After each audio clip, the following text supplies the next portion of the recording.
Welcome to the Surviving BPD Relationship Breakup Podcast.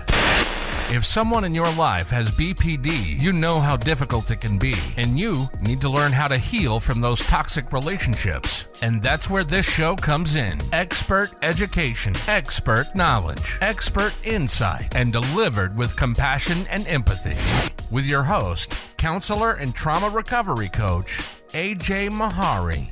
To purchase and book sessions with AJ, go to ajmahari.ca. Now your host, AJ Mahari. A couple things before we start this episode. I have a website for this podcast, and it's at survivingbpdrelationshipbreakup.com. Interactive website. It's a website is its own feed for the podcast and also for my YouTube channel. So if you'd like to get a lot of the videos that aren't in this podcast, you'd like to check those out, you can do that at survivingbpdrelationshipbreakup.com. I would just like to encourage you to please leave a 5-star rating for this podcast if you find it helpful, to help this podcast keep growing and keep reaching more and more people who could benefit from this content. I get a lot of people with BPD rating it at 1 star because, they have all these problems with what I'm saying, and they think it's horrible and disgusting and all that kind of BPD kind of stuff. This podcast website is survivingbpdrelationshipbreakup.com. And now, let's dive into today's episode. In today's episode, I'm going to be talking about BPD repetition compulsion cycles, the interplay in the dynamics in relationships, any relationship type, with projection and projective identification. When I talk about borderline personality disorder, I'm talking about a mind and a heart of a person, of many people, without a known self, caught in a looping pattern, not of choice, but of unconscious, just what the title says, repetition compulsions. A repetition compulsion is an unconscious drive to reenact an unresolved wound from the past. It's not deliberate self-sabotage or cruelty to others. It's the psyche's tragic attempt to repair what was once unbearable. And in people with BPD, caused, as Melanie Klein said, the psychological death of the otherwise burgeoning authentic self. The core problem is the wounded, lost, and emotionally arrested inner child inside the person with BPD keeps trying to rewrite the same story using new characters, hoping for a different ending, but always within the same unresolved pain at its center, and just repeating cyclical repetition compulsions. For someone with BPD, these repetition compulsions often come alive through relationships. For many others also, these repetition compulsions can come alive with people at school or at work, with family, with friends, with neighbors, etc. The partner or close loved one of the person with BPD is not experienced as who you truly are, but as a symbolic object other, a stand-in for the parent who abandoned, rejected, or abused them, or who they have a perception of abandonment with or from. The borderline's unconscious mind projects this old relational template onto the present person, who's the closest, who becomes the canvas for every unmet need, every betrayal, every ounce of anger that was never safe to express for the borderline as a child, then cast and thrust into emotional arrested development and the loss of self.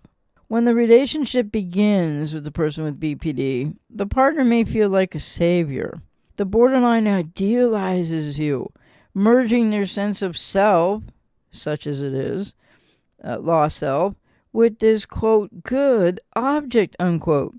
The fantasy of perfect love, safety, and unconditional acceptance, which in a deep unconscious way for people with BPD is just they're seeing you in idealization. They're seeing you as this perfect object, other representation of perfect parent that they never had, but they unconsciously are invested in a belief that if you can just be that perfect person, that perfect parent representation, they could maybe once and for all change something and feel better and be able to relate differently. When that partner, it might be you, inevitably disappoints by being human, because you're not perfect and you're not mommy or daddy, you're actually who you are.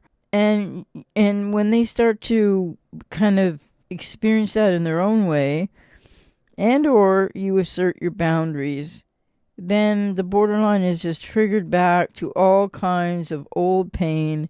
It awakens, it floods in. They're triggered, not by you, but internally with their triggers.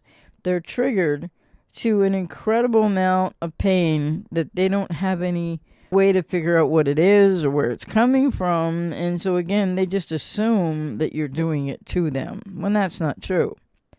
The borderline isn't responding to that moment or even to you as the person that you really are.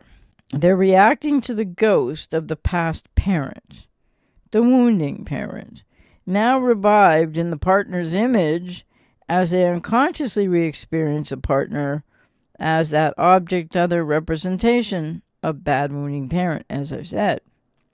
The fear of being left, humiliated, or unseen explodes in rage, or for the quiet borderline, absolute silence. But for many, it explodes in rage, withdrawal, and devaluation. This is where projection and projective identification come in. Projection means attributing one's own intolerable emotions to someone else. The rage, shame, envy, or fear, or all of said, that the, quote, borderline self, unquote, cannot bear to hold is misperceived as coming from you. In BPD, this becomes a powerful survival mechanism from a very early age, and it's just going to be endlessly repeated in repetition compulsion cycles, largely driven unconsciously, until unless addressed adequately through years of psychodynamic therapy. The borderline unconsciously pushes those unbearable feelings into the other person through emotional intensity, accusation, or manipulation of perception until that person actually begins. You might relate to this. You may have actually begun to feel what the borderline disowned while losing yourself. This is projective identification. When the recipient, you, a partner, a favorite person, an ex, a friend, a family member, start carrying the emotion of the borderline that they can't regulate or hold. It's not just projection. It's a psychological transmission of sorts. The partner often ends up confused, guilt-ridden, defensive, or deeply reactive, not realizing they've been drawn into a psychic reenactment of the borderline's trauma. The borderline then, quote, proves, unquote, their projection true by saying, see, you are cold. You are abandoning. You don't love me. I can't trust you. You made me so angry. It's all your fault. You're just like everyone else. And of course, all these statements that they will fire at you are really true of the way that they've been with you and the way that they've treated you. The internal drama of people with BPD, or a person with BPD, has now become external reality to a degree. The compulsion is satisfied temporarily, but the original wound remains deeper and more confirmed than ever before with each repetition compulsion cycle. These BPD ruptures of fragmented repetition compulsions cannot be resolved outside of a long-term psychodynamic modality of therapy. This cycle repeats again and again. The borderline desperately seeks repair through another person, but unconsciously ensures that the same devastation continues to reoccur. People with codependency also have their own somewhat similar but also very different version of their own seeking repair of childhood wounds and childhood woundedness unconsciously through repetition compulsions that are not as pervasive or primal as those in people with borderline personality disorder.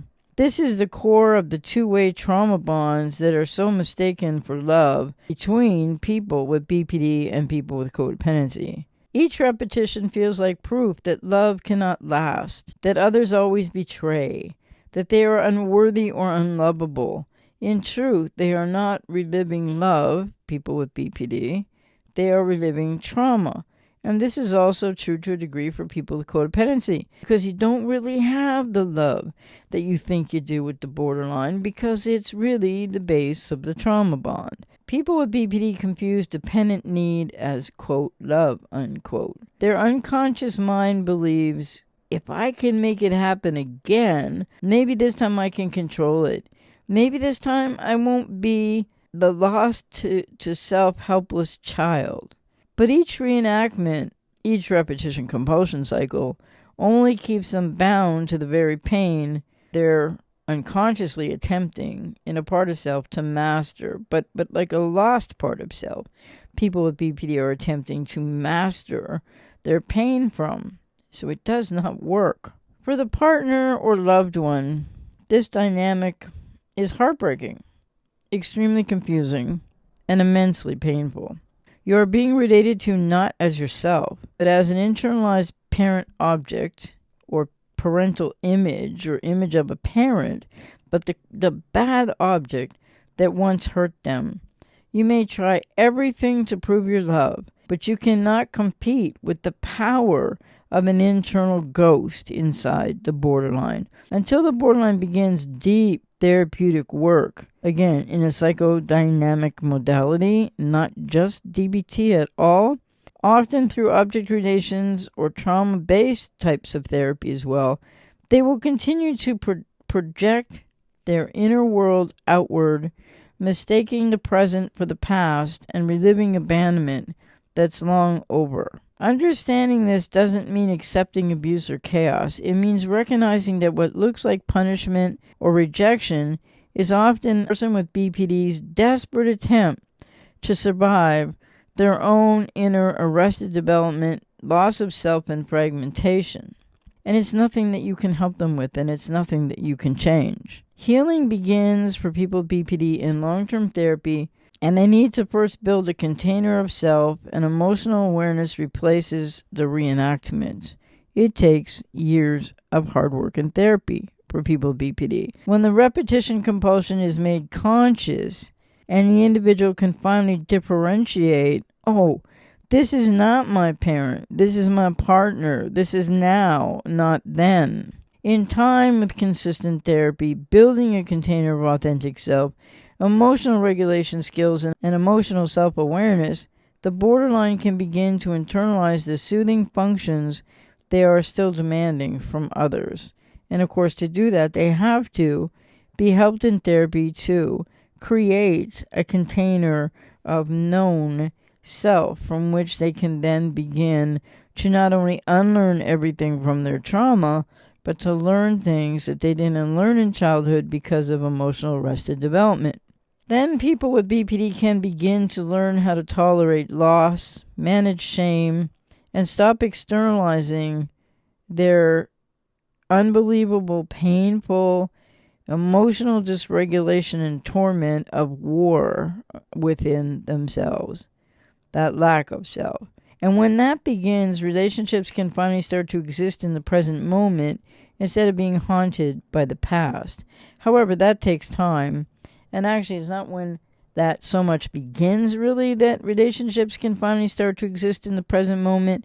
It's more like when the person has been in treatment for years and really has started to master this process and has developed a sense of actual authentic self, so that they can go on to learn separation individuation, which most people do in healthy childhood development around the age of 2, maybe into the second year of life.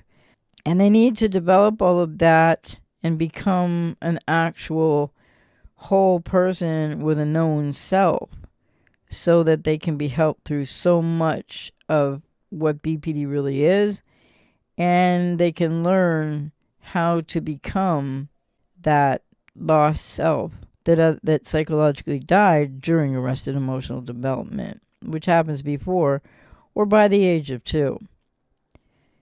So I just want to close this episode with a gentle reminder that people with BPD, as well as people with codependency, healing begins the moment that each person faces his or her denial and defenses in order to stop fighting the ghosts of yesterday, which people with codependency do also, but not in the same exact way as people with BPD.